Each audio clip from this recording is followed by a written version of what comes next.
thanks for coming and being a part of our service. Listen, we know there's a lot of things you can do on a Sunday morning, and we appreciate you getting up and being a part of Element. But this morning, I'm really talking about a conversation that I had with somebody last week, and I kind of jumped in on their conversation. But after church last week, we had a couple people, after we cleaned up everything, sitting up here, and they were just sitting with their feet dangling over the edge of the stage. And I jumped in, and I was like, hey, what are we talking about? And they said, toxic people. And I was like, oh, fun, I want to get in on this. And they're like, here's what we're trying to do. We're talking about how do we not let toxic people influence us so much? How do we kind of keep them at an arm's length, at a healthy distance, so that I don't become toxic because I'm infected with toxic people? And I was like, oh, this is good. And we laughed and we joked and we had some conversations. But in reality, that's real and that's raw because if you're anything like me, when it comes to Christmas, you get around some people that you don't get to choose who you're around.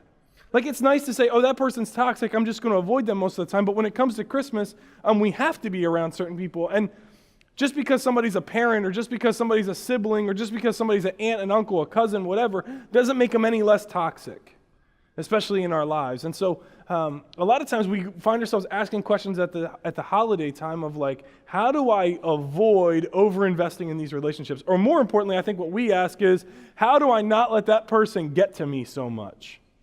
And so if you're anything like me, you hop on the Google box and you just type in, the Google box is my iPhone, by the way. You hop on your Google box and you type in, and this is how I type on my phone, you type in how to have healthy relationships, Bible, right? Because you're Christian or you're here at church and you're like, maybe the Bible says something about healthy relationships. So you start to look it up. And what you come up with like is this, and you get a couple of verses, and you got Proverbs 4:23, and it pops up and you go, oh, Proverbs 4:23 says, above all else, guard your heart because it's the wellspring of life. Out of it flows everything. And you're like, great, this is perfect. That's all I need. I don't even need to read the next verse. I just need to be guarded. So I'm going to go build my house and put a moat around it with a middle finger sign up in the front yard that says, stay out, I don't want you here. And I can just live in isolation. But then the problem is the next verse that we see is Romans 12:18, and it says, as far as it depends on you, live peaceably with one another. You're like, dang it. I wanted to just be guarded. I don't want to have to live peaceably. And I can live peaceably. I can just be by myself, but there's some part of relationship, and before I even get to the next verse that's in there, one of the things we have to understand is we were created for relationship. So to just isolate ourselves means that we're missing out on everything. And I'll hit that later in the message, but we have to understand that this morning, that we were created and intended to live in relationship. All blessings from God and from others come through the form of relationship. Every good thing that you've ever received, you received because of a relationship you have with someone or with the God of the universe. So we get, guard your heart because it's the wellspring of life. So this does matter. I can have boundaries. There's got to be a healthy way to do it. But as far as it depends on me, I still have to live peaceably with one another. And then we get like 1 Corinthians 15:33, and we can apply this to all of our friendships because for a lot of college students, all your friends start rolling back into town, and that's all the old influences that you might want to be avoiding. 1 Corinthians 15:33 needs to be your theme verse. Don't be misled. The Apostle Paul says, listen, don't be confused, don't be stupid, don't be foolish, don't be misled. Bad company corrupts good character. In other words, when you surround yourself with the wrong people, it will have an influence on you. And if you disagree with that, Proverbs 13:20, Solomon clears it up and he says to us, he makes a promise. He says, walk with the wise and you'll become wise. That's a promise. Spend time with wise people and you'll gain wisdom. And then he gives us a warning. But a companion of fools will suffer harm. Now let me clarify something. He doesn't say a companion of fools will become a fool.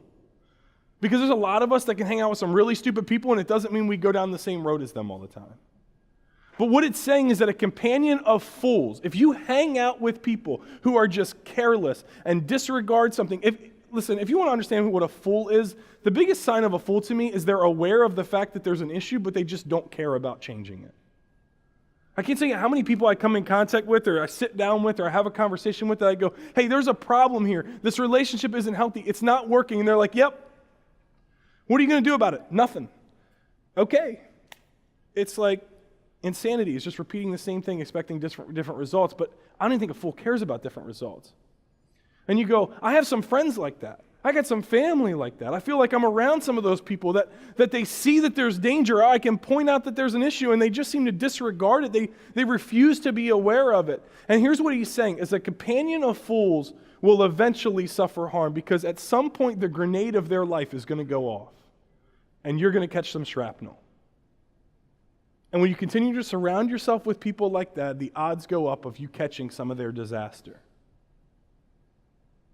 Maybe you feel like your grenade just went off and that's why you're here this morning.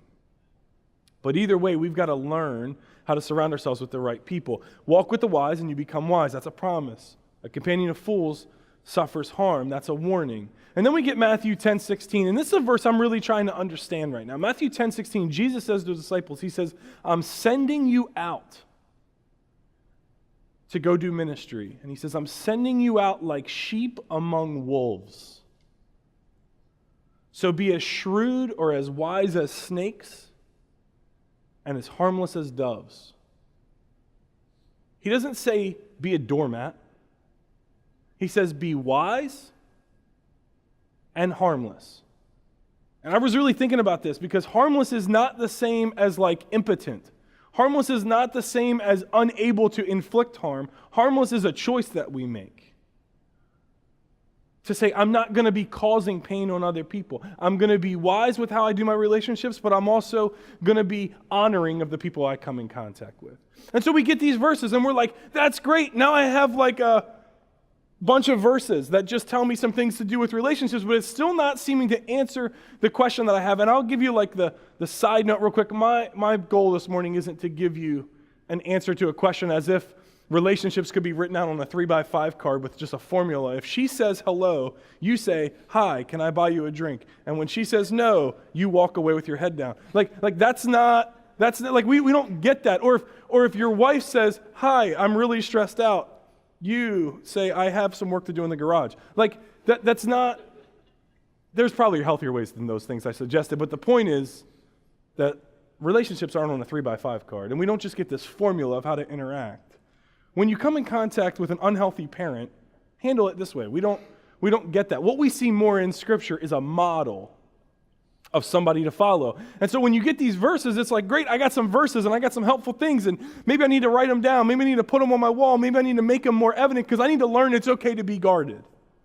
Or I need to be reminded that I'm called to live peaceably. Or I need to be like convicted about the friends that I choose because they are influencing me, and I can pretend that if I just keep hanging around with these people, it's not going to make any difference. But the truth is, I keep catching their grenades, and it's a problem. And it's like, oh, okay, I can gain some understanding, and I can get a little bit better. But then we kind of go do this. This is what I do. It's like, all right, I got some verses now. Like I go back to my Google box and I type back in example of healthy relationships Bible. And it comes back to one person. And if you've ever been in church before and you've ever wanted to say the right answer, the typical church answer is Jesus. And most of the time at Element, it's really not the answer, but this morning it actually is. Jesus is the only one that we really see have healthy relationships, where he's guarded and peaceable, where he's uninfluenced, but he seems to make a difference, where he's wise and harmless. And we get this model to follow. And so we're going to take a look this morning at 4 books of the Bible. Now, we don't have time to read 4 books of the Bible in the next 20 minutes, but I'm going to be sharing with you some stories of the life of Jesus that I believe that I'll come back. That I believe are going to begin to model for us a way to live. And because relationships are conceptual, I want to give you a visual that I think is going to help. All right? So we've got this visual. It's 5 circles, or 4 circles. In it, and you need to imagine this because it's not in here. It already says God, but I want you to imagine, like, I asked Devin if I could draw on this board, and he said no. It's not a dry erase board, but I still wanted to do it anyway. If you can imagine a cheesy little heart drawn in here, all right, that's your heart. Out of it flows everything in life. Proverbs 4:23 says, guard it. So it's okay to build some guardrails. It's okay to have some boundaries. It's okay to have some things that limit how vulnerable you are. That's not sinful, that's biblical. And with Jesus, the thing that is closest to his heart is God. Not just because he was super spiritual, but because he was modeling something for us. And we see it in Matthew 26. He says, Jesus went with them to the olive grove. Now, he's going with the disciples, but he goes with them to the olive grove called Gethsemane, and he said, sit here while I go over there and pray. And then he says, he took Peter and Zebedee's two sons, James and John, and he became anguished and distressed. And we'll come back to that verse. And then he tells them, my soul is crushed with grief to the point of death. Stay here and keep watch with me. And then verse 39, he goes on a little bit further. He separates himself from those people. He gets to his most inner circle, and he goes on a little bit further, and he bowed his face to the ground, and he prays, my Father. Literally, the word is Abba, and it means daddy. This isn't, oh, greatest God in heaven. See, I think many of us would prefer to keep God at an arm's length. And we're going to be talking about that next week with Christmas Eve, about how to actually have true intimacy with God. So I'm not going to dive into it too much here. But Jesus prays, Daddy, if it's possible, let this cup of suffering be taken away from me. I want your will to be done and not mine. And that sounds great, but what we know is that Jesus was praying for about an hour. And I don't think he just repeats that same statement. I think it takes him time to get to the point where he says, I don't want to go through what I'm about to go through, but I'm willing to trust you. And he goes back and he goes to his boys, and his boys have fallen asleep, and then he comes back and he prays it again, and then he goes back and they fall asleep again, and he comes back and prays it a third time. And Luke, one of the writers of the Gospels, and if you're not sure what the Gospels are, they're just biographies of Jesus' life. They're written, it's Matthew, Mark, Luke, and John. It's the beginning of the second half of the Bible, and it's biographies of his life. And Luke was a doctor. He spent a lot of time compiling all the stories of Jesus and fact-checking them and making sure that everything made sense. And Luke writes about Jesus, he said, he sweat as if it was blood. And I don't know if that means he sweat drops of blood, although that is physically possible. I don't know if that's what it means, or if he sweat to the point that it looked like he was bleeding. And here's what I mean by that. Sweat comes up in beads of sweat. But I wonder if Jesus was sweating to the point that it was running off of him. The same way that if you were to cut yourself, that it would just pour out of you. What we know is that in his deepest moment of anguish, in his largest moment of stress, the one person who has access to his heart is God. And it begins to model that for us. But then secondly, we see that he has the three. Now, he's got 12 disciples. He's actually got more than that. Disciple just means follower or learner. And so Jesus has a lot of people who are doing that. But out of the 12 disciples that he calls, he has three. It's Peter, James, and John. And we just saw it with them. When they go to the garden, he takes on these three. He takes them a little bit further, and he tells them a little bit more. He's more vulnerable with them than he was with the rest of the 12, but he's not as vulnerable with them as he is with God. One quick thing I just want to point out. The closer to the center somebody is, the more vulnerable you are with them. The less guarded you are. The more trust that you should have. So it matters who you put in there. But the three, Peter, James, and John, they got to see Jesus in a more vulnerable state, but they also got to see more miracles with Jesus. Luke 8 says this. When Jesus heard what had happened, he said to Jairus, don't be afraid, just have faith, she'll be healed. Jairus says, my daughter is dead. And the house was filled with people weeping and wailing. Oh, no, just kidding. Skipped ahead of verse. When they arrived at the house, Jesus wouldn't let anyone go in with him except Peter, John, James, and the little girl's father and mother. So those two get access because it's their daughter. But Jesus says, hey, I got a bunch of people following me. But who gets access to this miracle? Who gets to see it? Who gets to be a part of this? Peter, James, and John. The house was filled with people weeping and wailing, but he said, stop the weeping. She isn't dead. She's only asleep.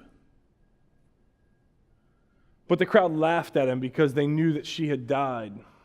Jesus took her by the hand and said in a loud voice, my child, get up. And at that moment, her life returned, and she immediately stood up, and then Jesus told them, give her something to eat. They get to see a dead girl raised to life. But then on the other side, they get more access to him vulnerably. And in Matthew 26, we see Jesus went with them to the olive grove called Gethsemane. And he said, sit here a while I go over there and pray. That's the 12. But then Jesus took Peter and Zebedee's two sons, James and John, and he became anguished and distressed. And he tells them, my soul is crushed with grief to the point of death. Stay here and keep watch with me. So we see a second layer. It's like, okay, I have God that I'm going to be completely vulnerable with, but then I have the three. These are the people that I can trust. And you go, well, I don't know that I have three, and I don't know who my three should be. And what are some qualities that they should have? One, they should be honoring. You should never give somebody access to your heart that doesn't do honor well. I'm not saying they lift you up on a pedestal. That's not healthy either. But if they're not honoring, if they're not respectful of your views and your values, they're not somebody you should be giving your heart to. But there's somebody that you can trust. There's somebody who's honoring. There's somebody who's headed in the same direction as you. Notice that Jesus didn't have adversaries in his three. But if I could just spend more time with them, I could just convince them. That's great, but it's going to kill you. Like, it sounds good. It's just poor theology and a really bad way to live. So they're honoring. They're headed the same direction. They're respectful. They're people that you can trust. And with them, you have unguarded vulnerability, where you get real. Who are some people that should be in there? Your spouse is probably a person that should be in there. But I want to give you one disclaimer to that. I met with somebody a couple weeks ago who said, my spouse has been cheating on me for the past 3 years. Your spouse probably shouldn't be in the inner three in that case. I'm not saying that you can never put them back there. But there's a lot of trust issues and a lot of brokenness and a lot of damage, and there's some healing that needs to happen before they return to that place. But your spouse is somebody that you'd want in there. This is best friends. For me, it's mentors. My mentors are part of that three, because I can trust them. They're people who have gone ahead of me. Listen, I have pastors who I look up to that I get to sit down with and spend time with, and the reason I go to them and the reason I can have unguarded vulnerability with them is because they know how to pray for me. They know what it's like to not just say, oh, I'll pray for you, brother, because that's some churchy phrase. They actually get on their face before God and pray for me. Or they get on the phone with me and say, let's lift this up now.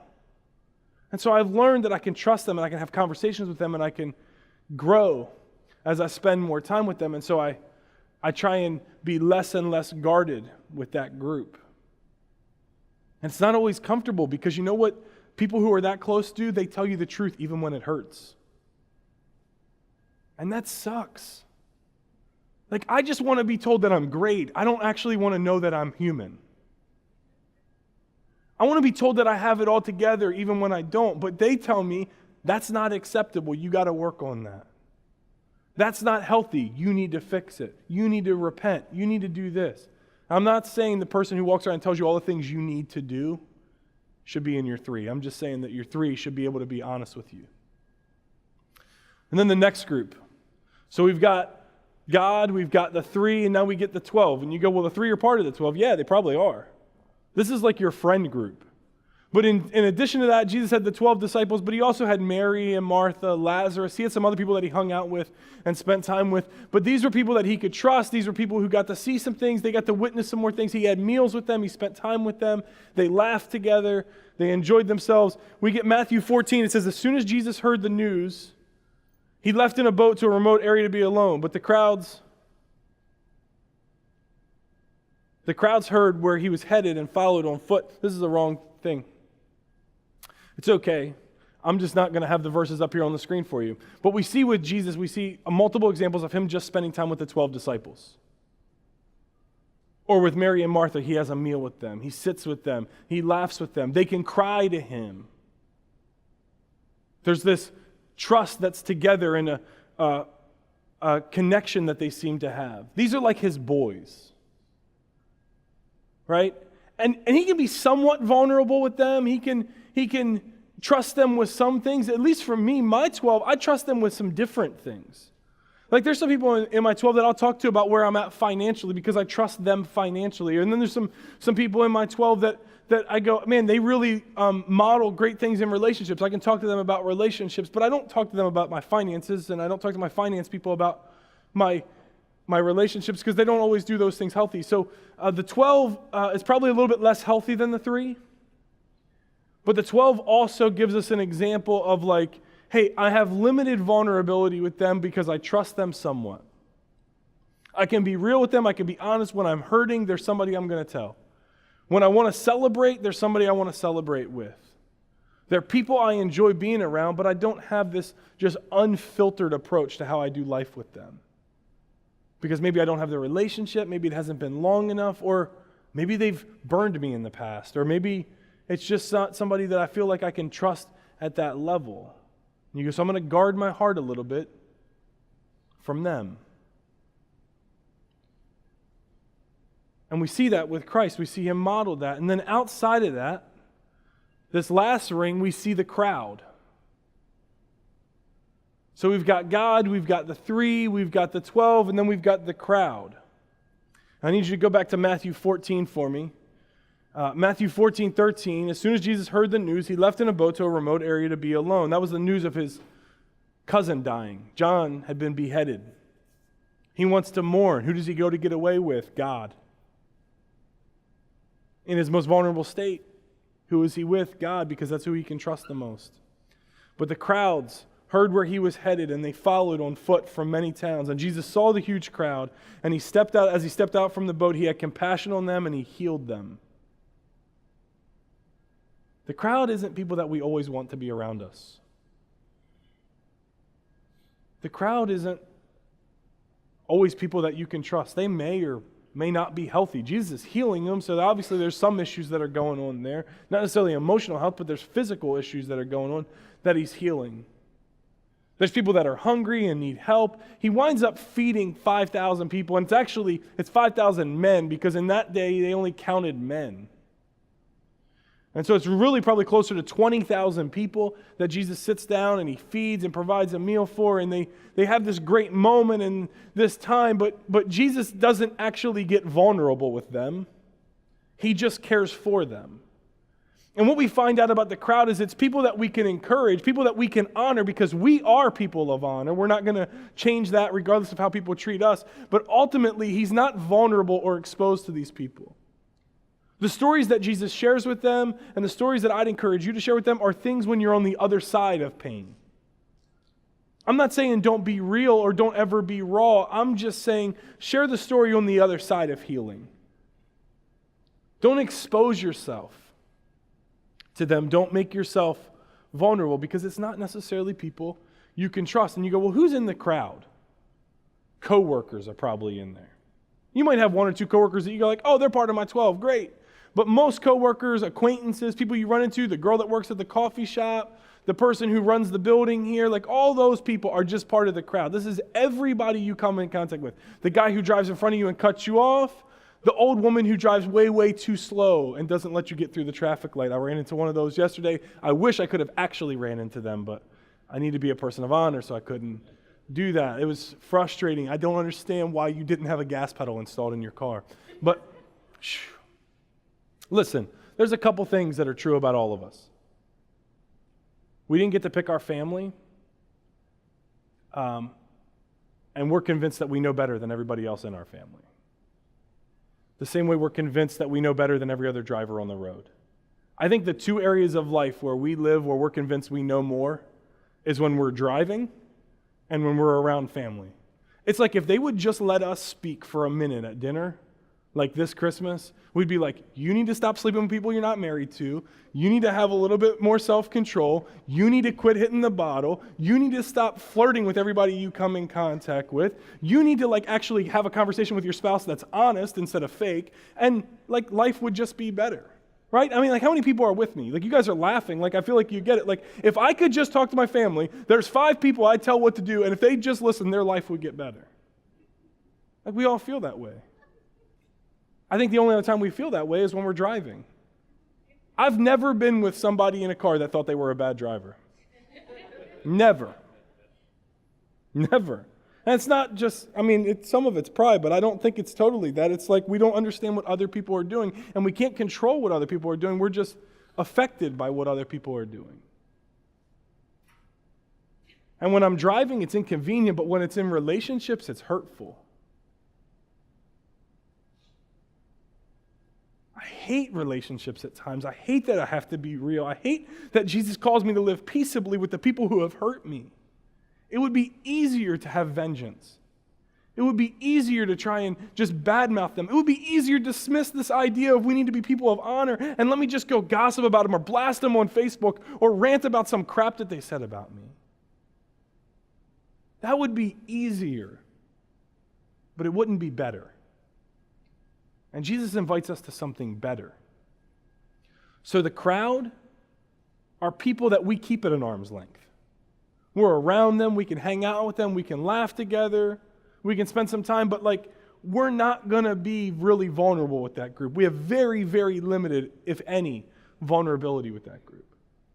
That's what Jesus did. We don't see Jesus crying in front of the crowd. Jesus gets away to weep. He cares for the crowd.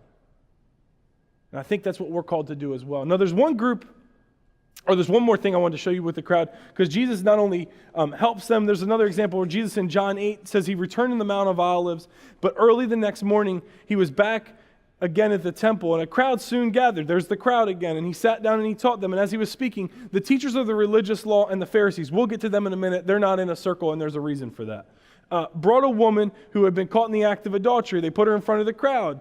Teacher, they said to Jesus, the woman was caught in the act of adultery. The law of Moses says that you have to stone her. What do you say?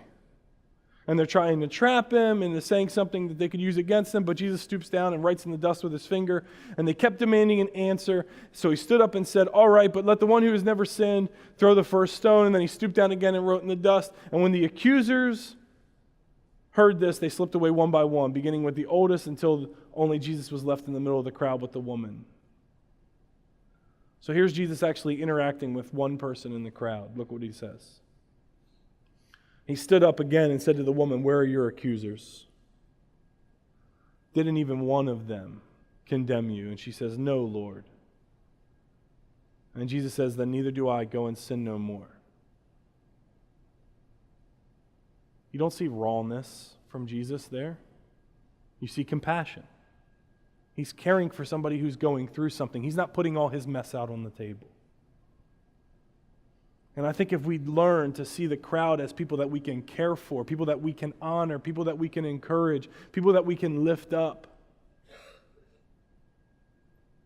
not people that we're expecting to do the same for us. Jesus didn't get fed from his relationship with the crowd. Jesus got fed from his relationship with his Father. But he spends time with the crowd because he's called to care for them. And then we've got the last group. So you've got the circles, and this is a real thick line, and I'm glad it's a really thick line because it needs to be a thick line. And the one group that isn't on this screen but is outside of here is the Pharisees, or that's who it is for Jesus. We don't have Pharisees in our day, but we have adversaries, people who just intentionally work against us. Let me really clearly define this group because I think there's too many of us that want to put too many people in there. The person who told you the truth and pissed you off is not your adversary. They're trying to help you. You need to get over it. Welcome to humility, all right? But an adversary is somebody who treats you as common, talks down to you, and is unrepentant about what they've done to you. These are abusive people who have constantly done that and have mistreated you in your life and either refuse to address it or refuse to even recognize that it happened. This is not your spouse who told you need to stop spending money and have some self-control. This is the person who sexually abused you and won't even recognize that they did it, let alone apologize for it. That person should not have access to you. This isn't the parent who puts rules around your life because they're trying to help you and raise you up into a functioning adult. This is the people in your life who have mistreated you and beat you. This may be the parent who's consistently been manipulative in your life and consistently puts you down and makes you just feel like you're worst of the worst. They treat you as common, which, by the way, is the opposite of honor. They're unrepentant, and they're continually abusive. And when you have those people who it's actually dangerous for you to be around, those are the people that are your adversaries. But I want to point out something while this is on the screen. There's one person in the inner circle. There's 3 in the next. There's 12 in the third.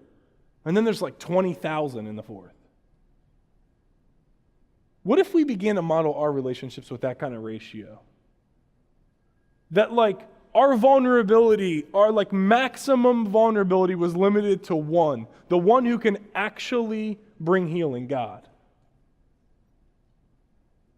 And then as vulnerable as we can be with one another, what if that was limited to like 3 or 4 or 5 people? And then outside of that, the friend group that we had, the people that we really cared for, the people that we really spent time getting close to, what if that was 12 or 14 or 15 people? And we limited our vulnerability to that, like, say, group of 20 people. And to the rest of the people that we come in contact with, we can be honest, we can tell a story, we can ask for prayer, but for the most part, they're people that we're called to care for instead of people that we're expecting to care for us. And then the adversary, I just want to be clear about this. Jesus had one group of people that he was an adversary with. He doesn't have everybody that he mistreats. And by the way, Jesus doesn't mistreat the Pharisees. He just calls them out and moves on. He doesn't expose himself to them. He doesn't answer most of their questions. When they come and spend all this time questioning him, he just says, fine, you can stone the woman, but you can't stone her unless you've never sinned. Basically saying, I know all your crap. If you want to start throwing stones at her, we can stand here all day. He calls them out on it, and he moves on. Some of you would do well to just say something once to your adversary instead of trying to convince them over and over again to come to your side. Because here's what you need to know about them. Let me let you in on a secret. They don't respect you. And they're not listening when you're talking. Because they treat you as common. And they don't value you. So why do you think they're going to value the words that come out of your mouth? And that might be hurtful, but you just need that piece of reality this morning. That I got to stop chasing somebody who's running the other direction. See, we put guardrails in places in life. So like guardrails on the road, for example. We have guardrails that avoid ditches. Have you ever noticed this? Guardrails take up space where we could drive. Like the road could be a lane wider if we didn't have guardrails. And that would be really convenient, especially when I get in traffic behind the person who doesn't have a gas pedal in their car, that I could just go around them. But the reason we put guardrails in place, the actual technical definition of guardrails is a system designed to keep us from a place that could harm us. We put guardrails on a place that avoids getting too close to a ditch, that limits our vulnerability. We put guardrails in a place in between the roads. There's a median there, or not a median, there's a thing that goes down the middle where we have guardrails because people moving the opposite direction of you at high speeds are disastrous when you collide. And so the guardrail causes a small wreck to avoid a much bigger one. We need some guardrails in our life that limit our vulnerability and help us manage our relationships. And I want to challenge you this morning to take a look at this, to draw it out, to get this picture in your mind and begin to say, who should be in my 3? Who should be in my 12? Who should be in my crowd? And when you do that, you're going to start to say, well, I got some people in the 3 that shouldn't even be part of the 12. And you're going to have to start moving them. So I want to give you a statement here. Time spent with somebody, the amount of time you've spent with somebody doesn't always determine the position in the circle. Just because you've been around them your entire life doesn't mean they're healthy for you to continue to be around. But wherever you position them, whatever their position is, should influence the time you continue to invest. There should be a shift that goes on because we've already said it in this message.